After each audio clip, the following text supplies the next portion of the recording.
Tornado touchdown. Warnings, damage reports, heavy rain, flash flooding. Tropical depression Chantal is bringing severe storms to central North Carolina. We are on top of the damage reports everywhere from the Sandhills to the Triangle. Thank you for joining us here. I'm Dan Haggerty. So our area has seen 5 tornado warnings, and a flash flood warning continues now for parts of our area until later this evening during today's WRAL Weather Alert Day. Our team has been on top of this, on top of the storms, tracking the damage in the field, in the live center, and in the severe weather center. And that's where we'll start with meteorologist Mike Mays with where things stand right now. Mike. Well, Dan, that tornado that touched down in Lee County, I wanted to start off with that and show you that we have definitive proof that that occurred. WRAL's debris detector picked up debris elevated 1,000 feet off the ground. There's the jet port. The storm came in from the east, spun up quickly, hit a couple of aircraft and hangars, elevated the debris in the air, and then the storm moved on. And it happened awfully quick around 3 o'clock this afternoon. This is what's going on right now. Live dual Doppler 5000 radar, the heaviest rain over Chatham County, Orange County, Durham counties, a little band moving through. This little band was earlier in this region here that helped to spin up some tornadoes, and we still have to watch that as we head through the next few hours. There are flood advisories, northern Durham County, northern Orange County, till about 8 o'clock. Then you head into the flash flood warnings till 9:15 for parts of southern Durham County, southern Orange County, all of Chatham County, and also to the south in the Sandhills. Despite all the heavy rain already moving out, the flash flood warning continues until about 7:15. So far, Moore County has been hit the hardest. Now, Grant Skinner's here with me now, showing where Chantal is now and where it's headed. Yeah, so it's weakened a lot over time, but with that, still a lot of tropical moisture bringing tropical downpours. And with that flash flooding, winds now at 30 miles per hour. The center was over the Sandhills as of the 5 p.m. advisory. It'll work its way north, then eventually north and east, and it will continue to weaken over time. But with that, still a lot of tropical moisture. The downpours still continue, and a flood watch is still in place for the area. This includes much of the western half of this area, and some areas of the north and east may still see some downpours, but not as big of a flood threat. But flood watch is in place through 6 a.m. Monday as this weather alert day does continue across the region. Here's the 6-hour rainfall totals over much of the area down through Southern Pines, 10 plus inches. Radar estimated over 8 inches for some other spots. Through the Triangle, 1 to 1.5 inches. But areas west have seen a significant amount of rain, and we're still tracking the threat for flash flooding throughout the rest of this evening and the possibility for brief spin-up tornadoes. I'll break down some more details on the timing of these showers and storms through tomorrow morning, and we'll talk more about your storm chances for the rest of the week coming up in just a bit. All right, Grant, sounds good. Thank you. And as Mike was just saying, that radar confirmed tornado touching down near the Raleigh Executive Jetport in Lee County this afternoon. WRAL's Willie Danley is out there. He joins us now live. Give us a lay of the land, Willie. What kind of damage are we seeing out there? Well, Dan, I've spoken to several people who live in this area, and they tell me that this severe weather came through hard and fast. Right now, I'm in a mobile home community right down the street from the jetport, and here's a look at some of the damage. This mobile home right here actually has been deemed unsafe to live in. You can see some of those cinder blocks that have been blown out of the place, making the support for this trailer very difficult to sustain any sort of weight. This is another one right here. All of the siding has been ripped off the bottom of it. Over here, there's an elderly couple who live in this trailer. She told me that the greenhouse right behind her mobile home was blown down, glass thrown into her home. Her husband's not able to walk. It was blown all over him in the bed. She described the situation as extremely scary. Right now, the people living in this area do not have any power. There are power crews that are working to fix those power lines as we speak. We're going to continue to remain out here and keep you up to date with these severe weather conditions. Back to you. All right, Willie, thank you. Of course, the wind has died down there. The rain still pouring where Willie was. We have the WRAL storm tracker headed to the Sandhills this afternoon, where we have seen and heard some reports of flooding and water rescues in that area. WRAL's Eric Miller is joining us live outside of the storm tracker. Eric, you again on that Southern Pines area where there was some flooding behind you. Give us an idea of what it looks like. Well, Dan, certainly a difficult day for a lot of folks out here. You're looking at the aftermath of a dam break here in Southern Pines. You look behind me, this is Hunter Trail, this road going right across. This isn't the dam that broke. That is actually upstream. What happened here, this was the result of that wall of water moving downstream, sweeping away trees, even at one point sweeping a car down into the woods there. We're told by neighbors that the driver of that car actually tried to cross the floodwaters after that dam broke and ended up getting swept down there into the trees. Those neighbors telling us rescuers were able to get that driver out safe. What you're looking at right now is the active cleanup that's happening right now. Crews using an excavator to break up some of the pine trees that were washed down in this flash flooding. At the same time that firefighters are starting to work on the car that was swept down into the woods there, starting to try to prepare it to get towed out of this area. Now, all of this started when the Longleaf Dam broke earlier this afternoon. That happening amid the torrential rain and wind we were seeing in Southern Pines this afternoon. Neighbors tell me that essentially a wall of water came rushing down across the lake after that dam broke, filling several houses around the lake with water several feet deep. The surge was powerful enough to knock people off their feet. That water deep enough, one neighbor tells me, to float his 1,000-pound gun safe that was down in his basement. And this isn't all. There have been issues related to flooding all across Southern Pines. That includes over at the Southern Pines Village, the shopping center there. You take a look at this video. This is back behind the Kohl's and Hobby Lobby there. You can see multiple feet of water, enough to swallow a pickup truck. We haven't learned of any injuries or any issues tied to this incident, but obviously a very difficult day for the folks who were stuck in the water there. That water also knocked over a retaining wall there at the back of that facility, and according to fire officials, they did have to evacuate that portion of the shopping center as a precaution. Some businesses in that area, including the Full Moon Oyster Bar, were also inundated with water. At this point, we're working to learn just how serious the damage in that area is. And again, there were issues all over Southern Pines. You take a look at this other video. This, yet another car that was stuck in the floodwaters. We know from fire officials that they were doing rescues all around Moore County today. From what we've heard at this point, everybody was able to get out safe, including in that incident. Some of the damage, though, it's going to take a while to clean up. If you take a look at this clip here, you can see where floodwaters were actually able to essentially dig a hole in part of a road. It'll be a very busy week ahead for DOT crews as they're working to get all of the impacts of this storm cleaned up. And that includes right here near the Southern Pines Golf and Family Club, where crews are continuing to deal with the impacts of this dam burst. And there's a lot more to talk about here. We've got power outages in the region and more video that's been sent in to us. We want to send things over to Megan Glova in the WRAL Live Center with more on that. Megan. Eric, here's another indication of just how hard our southern counties were hit. A live look at the Duke Energy outage map. More than 800 people are still without power in Pinehurst. Linden Road is where I'm seeing most of those impacts right now. And take a look at this. Some more people without power, more trouble spots. Holly Springs Road between Raleigh and Apex, 300 without power here, plus 213 in Moncure. And over in Durham, just under 200 south of Duke University Road. Now here's a new spot that caught my attention. 1,000 customers with no power north of Hillsborough. We'll try to get more details on this. Let's get over to RDU now. We're seeing 97 delays and 2 cancellations at the airport. That number just keeps going up.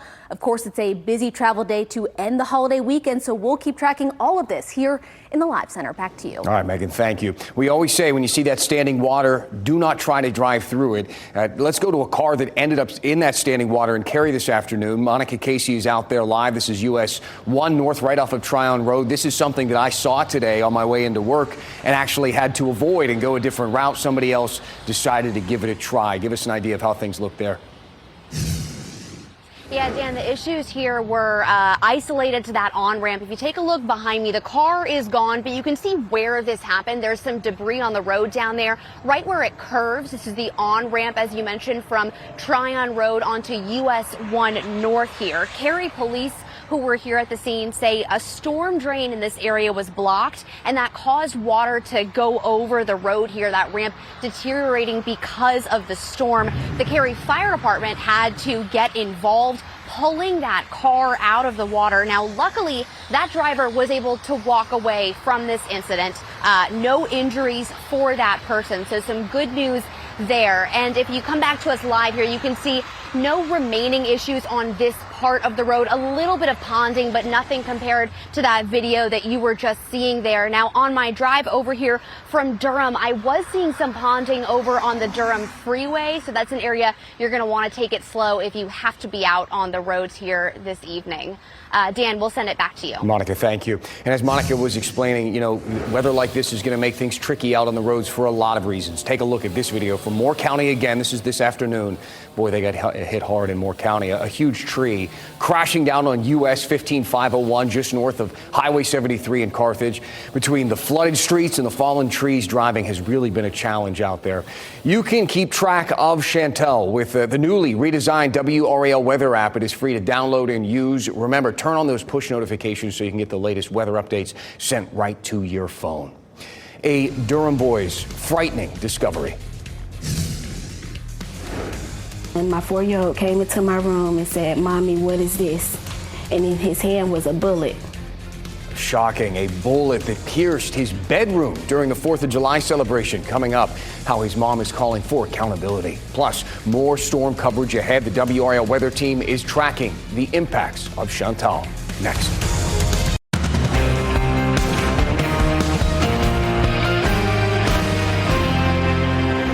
Well, we told you there's still that potential for something spinning up in that band up in this area, and we have a new tornado warning to share with you. This is until 6:45. It's for northeastern Alamance County, northwestern Orange County. Severe thunderstorm capable of producing a tornado was located near Mebane, about 7 miles northwest of Hillsborough, moving west at 5 miles per hour. So it is a slow-moving storm. So you see on the radar view, we have the flash flood warnings, and we also have the tornado warning. Let's zip in here and see what's going on. So the aerial outline is for Hillsborough west into Alamance County. Let's switch over to the velocities, and you can see a little bit of a couplet there that's about to move into Alamance County, showing up right about here. Okay, so as we zoom on in, let's take a look at some of the streets that are in that area. There is Mebane partially into Orange County, partially into Alamance County. You zoom in, and so we're talking about the vicinity of Saddle Club Road, East Washington Street extension, just over actually pretty much the city of Mebane. This continues to move to the west at about 5 miles per hour. So let me do a storm track on this and see who is impacted. So it's about 5 miles per hour, and probably nothing's going to show up. Let's just zoom in and see what communities are there. And so it's just Mebane, and then there's Lakeview Estates, and there are no communities in between. That's why nothing showed up in the list. But if you're watching from Basin Road, that's actually out of our DMA or designated market area. So it's on the edge of our viewing area. So just a small portion is over Orange County, soon to exit into Alamance County. You can see over toward Eflin and Hillsborough. You are not really in the area, but it is right here. This is the county line, and this is Orange County, orange with the OA for Alamance County here. And so the system is moving to the west at about 5 miles per hour. So with that being said, let's go back in time and so we can see how this evolved. And yeah, that's why they issued the warning. So there's your couplet. So at 6:10, looked pretty reminiscent of what they saw in northern Lee County. The reds are the raindrops moving toward the radar site. So the radar site is located, whoops, my bad. So the green moving toward the radar site and the red's moving away. So the red's moving that way, the green's moving this way. So you see the counterclockwise rotation showing up right about here. So at 6:10, the signature was looking pretty decent. Before then, there's 609, there's 607, and you can see how quickly it spun up. And with that Lee County tornado, we had a quick spin up, and it looked almost like that. And I'm going to show it to you if we get to weather in just a few minutes. And then after 611, you can see how it just fades away. So the nature of these spin-up tornadoes in tropical systems, they happen very, very fast. I mean, they could happen between scans. They happen so quickly, they ramp up, as you see there at 6:11, and then it's pretty much gone right there. But the tornado warning continues till about 6:45. It's 6:17 right now. This may have the potential to spin back up, and you have to wonder, let me go over to the debris signature, if anything was elevated, if it did touch down. And it could, let's see, let's go back to the velocities, and that's when the signature was the strongest right there. Let's go over to the debris signature. So it would be a little after it touched down that debris would be elevated. There's 612, there's 613, there's 614. there may have been a touchdown. You can see the color that is showing up there in just the right vicinity. There may have been a brief weak tornado touchdown over here in Orange County, just to the north and west of Eflin and to the north and east of the Mebane area. Definitely looks like something could be showing up there. And that is about 1,800 feet off the ground is what the elevation is at this point. That's where the radar beam is hitting. And then after that, the debris signature disappears. So again, there's no debris signature at 610, 612. All of a sudden you see the colors brighten, which would indicate some debris being elevated. When you have a stronger tornado, the debris ball would show up as being blue. And in this case, since it was something very weak, it doesn't have a lot of debris that was elevated up into the atmosphere. And so you're not seeing that blue ball that we would typically see. You just see light shading, a differentiation of colors on either side of it. So that possibly was a tornado that touched down. We will wait to see if there's any damage report from the National Weather Service, but almost certain that there's something going on there. Let's take a look at the reflectivity, very heavy rainfall right now, and go back to the velocities. And it looks like, yeah, you could definitely see where that couplet at 611, and it just kind of fades away. So that's what we're seeing right now. Again, this tornado warning does continue until 6:45, and then shortly it will be over in Alamance County, and it will be out of Orange County. So I think at that point, and even that signature there is nothing like it was. So I think we would be safe to just say we'll continue watching this because there's no real signature showing up. Grant is looking at it as well, and it just doesn't look like it did just a few minutes ago. No. And the tornado signature in northern Lee County happened within a couple of scans, and then it was gone. Yeah, it weakened very, very quickly. And that's, we mentioned, as you mentioned a little bit ago, they'll spin up for a second and then weaken very quickly. We might have seen a brief touchdown there, but I think it had weakened as it made its way. It looks like it might be a confirmed tag, though. It's a confirmed tag that just dropped on that warning. As of a previous, let's see, there's information from the Weather Service. Confirmed tornado located over Mebane, over 7 miles northeast of Graham, moving southwest at 10 miles per hour. Hazard damaging tornado. So it looks like there's a confirmed tornado now. This is going to be in that same general area we were just talking about, where the shear picked up for a second. It might have touched down for a brief period of time and then picked up again. But again, the Weather Service did denote that this is a confirmed tornado. So we'll have to watch this closely as it is about to exit Orange County and make its way into Alamance County here shortly.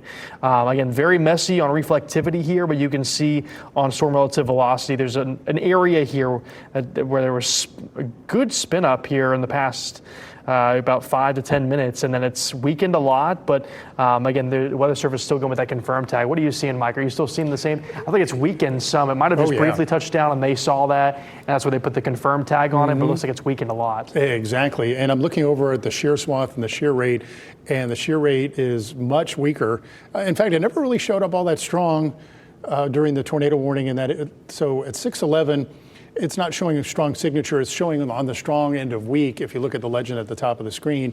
And then as it continues to move to the west, it has certainly weakened. It's certainly not what it was just a few minutes ago.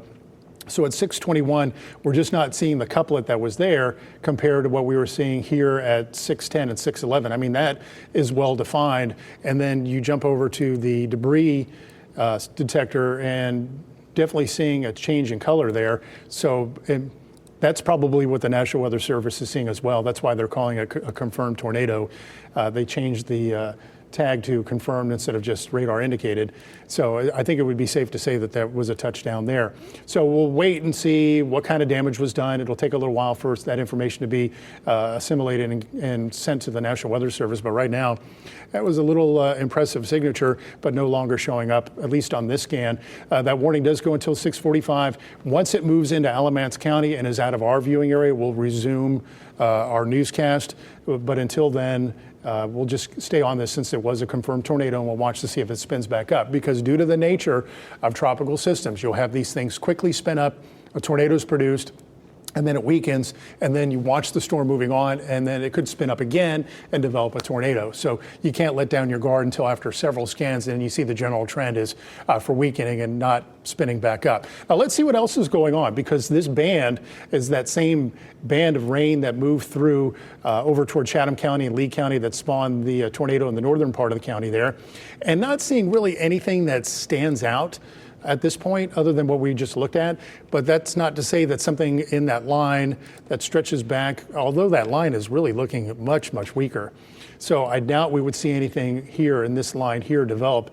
I just don't see, and we go back in time, how strong it was. You see the yellows and reds and oranges showing up, and then over time, the general trend is for weakening, and that is great news.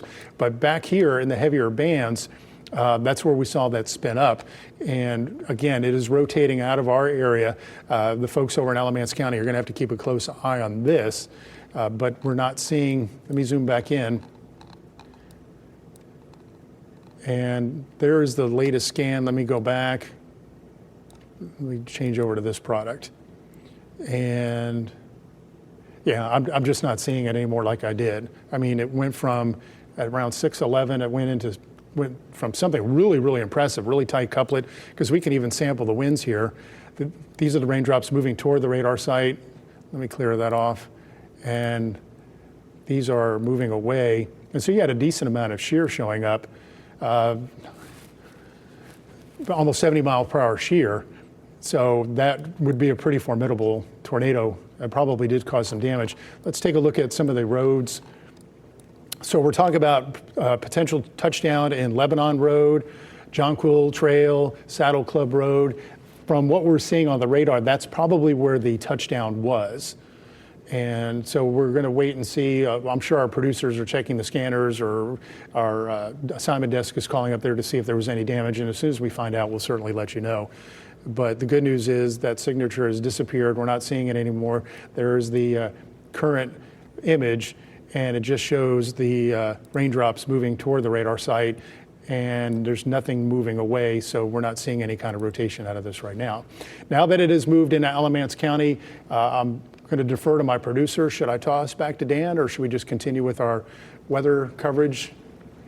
Okay, let's go to Grant, and he had a picture that he was going to show. Yeah, I'll do a quick update real quick just to remind folks that throughout the rest of the night, flash flooding is still going to be possible. Some brief spin-ups are also possible, like you just saw with the warning that was issued in the Orange and Alamance counties. This will eventually, again, move to the north and northeast and weaken over time, but still some flash flooding is ongoing. Flash flood watch in place for much of the western half of the area through 6 a.m. tomorrow morning. And there's that severe weather threat, level 1 of 5 threat for the majority of the area, for the threat for some brief spin-up tornadoes through tonight. The rain chances will eventually drop off down to 40% by midnight, 30% by tomorrow morning. So with that, just some isolated showers into tomorrow. And here's futurecasts. You can see some brief showers moving north, then continuing into the morning hours tomorrow, but then quieter by tomorrow morning. And then some isolated showers are possible throughout the course of the afternoon tomorrow. So we'll be watching that very closely, and we'll bring you updates on WRAL and on WRAL.com. Grant, thank you. So Grant, Mike are on top of this. We have our team out in the field. We'll continue to monitor the situation, the tornado warnings, everything you need to know as this weather continues to impact us and make its way through our area. Our next newscast is tonight at 10 o'clock on Fox 50. We'll see you then.